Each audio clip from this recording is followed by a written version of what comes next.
Hello, my name is Lev Weitzman, and this is the first Common History Study Guide video aid. And these video aids will draw heavily on the resource of Connor Harrison's history notes. So thank you very much to Connor Harrison for the very extensive and informative notes he left behind him after his career as a cartometer. And let's get started. Since this is the first video aid, we'll start with Romulus and Remus, who were the semi-mythical founders of Rome. Really, Romulus was the main founder. But the story of Rome actually doesn't begin with Romulus and Remus per se, but more like 400 years prior, in 1152 BCE, and Rome was founded in 753 BCE, so 400 years prior to the founding of Rome, is when Ascanius, the son of Aeneas, the Trojan hero, founded the city of Alba Longa. And this relates to the history of Rome because Alba Longa is actually where Romulus and Remus were born, and they were part of the royal family of Alba Longa. And since Ascanius was, of course, the first king of Alba Longa, that means they were relatives of Aeneas and descendants. So, several hundred years later, several years before Romulus and Remus were born, Numitor, a man named Numitor, took the throne of Alba Longa and had a daughter named Rhea Silvia, who would go on to become the mother of Romulus and Remus. And Numitor reigned for many years as a very prosperous king of Alba Longa, but eventually he was deposed by his brother Romulus, and Rhea Silvia was forced to become a Vestal Virgin, which means that she couldn't obviously take a husband or anything like that.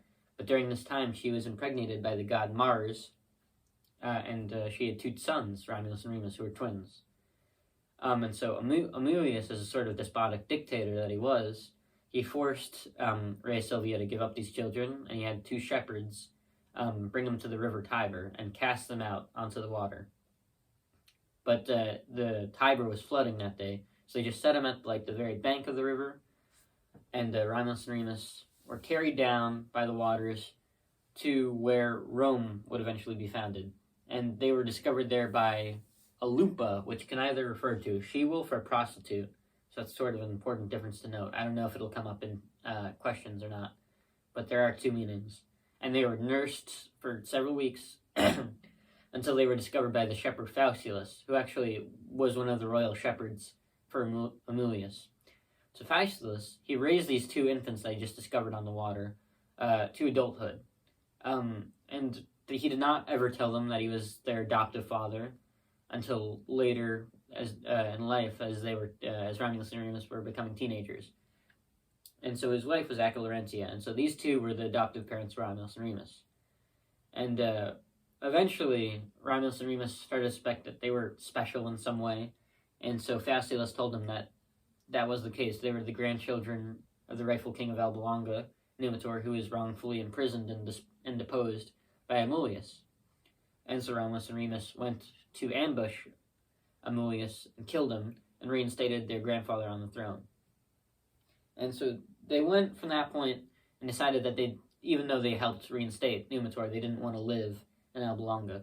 So they went back to where they were abandoned as children down the Tiber from Alba Longa and decided that they would found a city on one of the hills surrounding that area.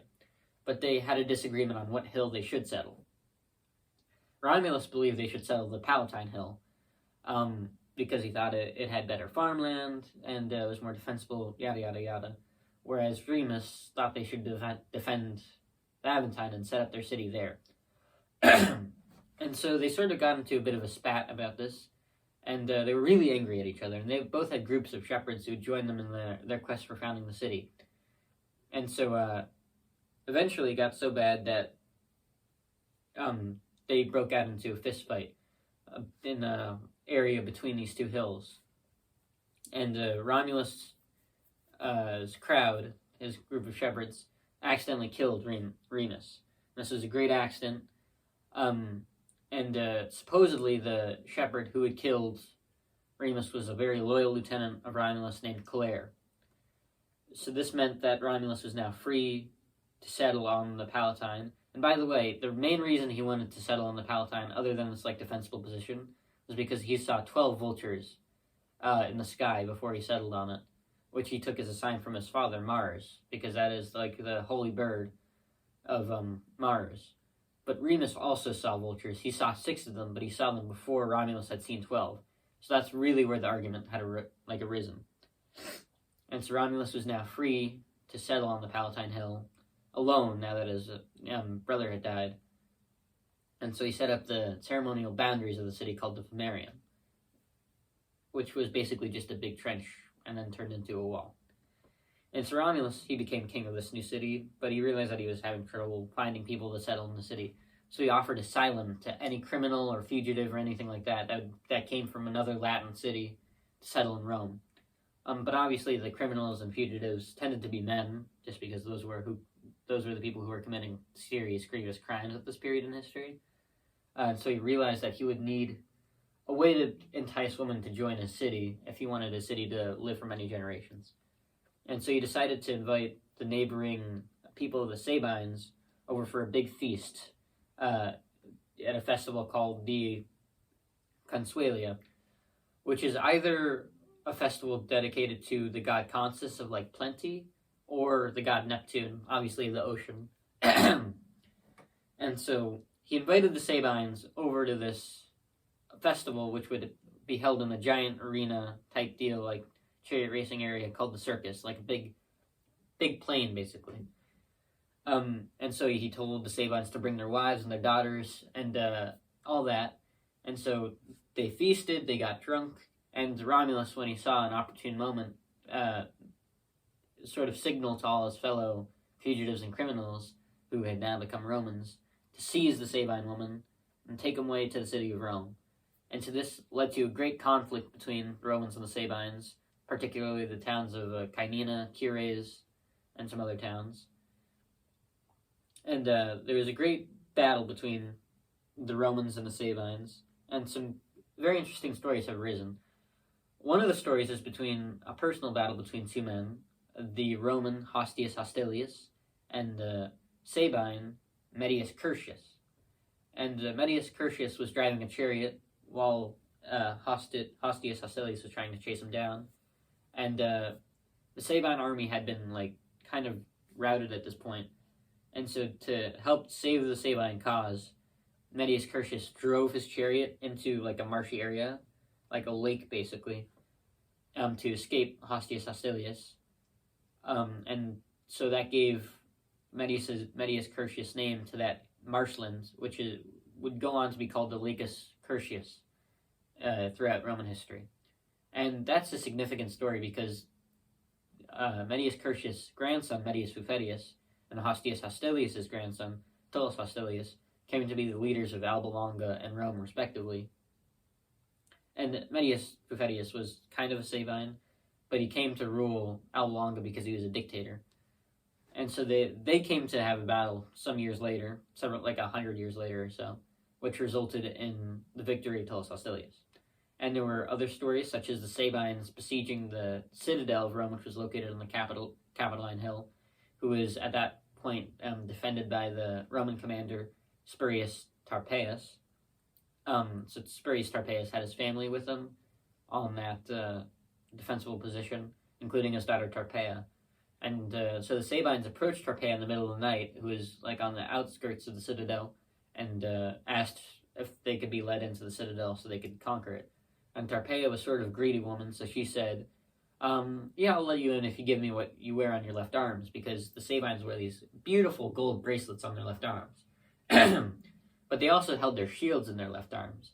So they knew what she was asking, but to punish her for her greed, they threw their shields on top of her, crushing her and killing her as a punishment for her treason, and went into the citadel and conquered it anyway. And then they also threw her off of a cliff known as the Tarpeian Rock, where criminals would later be executed. And so this conflict went on for a fairly substantial period of time until one of the Sabine women, Hersilia, who had married Romulus himself, got a group of Sabine women together. And before the big battle between the Sabines and the Romans, was this has to stop. We don't want to mourn our husbands and our fathers. And so the Sabines and the Romans agreed to come into agreement where they would have the same government, but 2 different kings. Romulus and the Sabines had to pick a king who would rule alongside Romulus, and they chose a man named Titus Tatius, who was the king of the town of Cures. And so Romulus and Titus Tatius ruled for many years together, but Romulus ruled for longer. Titus Tatius eventually died, and Romulus took sole control of the kingdom, and this is when he instituted a lot of governmental reforms to Rome. First of all, he did this early in his reign, not after Titus Tatius had died, but sort of after the Sabines had been sort of settled and conquered. He chose 100 of the most distinguished men, usually older men, rich, wealthy people, and designated them as patres. And this was the origins of the Senate. He also set up a corps of cavalrymen, which he called the Collares, after supposedly the Lieutenant Collaire who killed Remus. So that's the connection there. And this elite cavalry group eventually became the personal bodyguard of Romulus, in addition to the lictors, who were a group of 24 men who carried axes and rods that accompanied Romulus at all times. So there are 2 bodyguards of Romulus. Also, he grouped the Roman populace into, I believe it was 30 curiae, which were just groups of which they could vote for senators and offices and stuff like that, and it was just very easy for administrative purposes. And so Romulus, he was a very warlike king. A short time after the Sabine War had sort of been settled between the citizens of Cures and the citizens of Rome, he went to war with the Sabine, or Etruscan group, the Cainenses, and they were based out of the city of Cainina, and their king was Acron. And so Romulus killed Acron of Cainina in battle, and took his armor and built a temple to Jupiter Feretrius, who's sort of the warlike aspect of Jupiter, who is the king of the gods. And he built a temple to this god and dedicated his enemy's Acron of Cainina's armor to Jupiter. And this started a long tradition called the Spolia Opima, where if a Roman commander killed an enemy commander in hand-to-hand combat, they could offer the enemy commander's armor to the god. And it was seen as a great honor. Only 3 Romans ever accomplished this honor, Romulus being the first. And so Romulus, he had many more plans and ambitions to conquer more cities around Rome. And so one day he was on the Campus Martius, which is where he arrayed his army usually, and a storm overtook him and his soldiers. And so, according to some sources, Romulus was raptured up into heaven by the storm, where he became the god Quirinus, or Quirinus, which is a traditional Sabine war god, sort of like Mars. But in another account, this was just sort of a cover story by the senators to justify a plot and a conspiracy that the senators made to kill Romulus. So there are 2 stories. One, Romulus was raptured up to heaven. The other, he was killed by senators. But the story of him being raptured up to heaven is, and this is advanced level stuff, is attested to by one man in particular, Julius Proculus, who is a senator at the time. And he's very significant because obviously he says that Romulus became a god, but also because he was an ancestor of Julius Caesar, and he was the first ancestor of Julius Caesar to attain the position of senator, obviously because he was the first real Roman Julian. So that's very important. So that's the story of the founding of Rome, which happened April 21st, 753 BC, is when the Palatine was officially settled, by the way, if I didn't mention that earlier. Yeah, that's the general gist of it. If you have any questions, things you want me to clarify on, put them in the comments, or just talk to me in person if you're one of the freshmen. Yeah, I hope you've learned a little bit. I didn't have a script for this first video, so I may have been a little disorganized. I apologize for that. I think I'll have a little list next time to run through for Numa Pompilius and Tullus Hostilius, which will be the next topic. But yeah, thank you for watching. Hopefully you learned.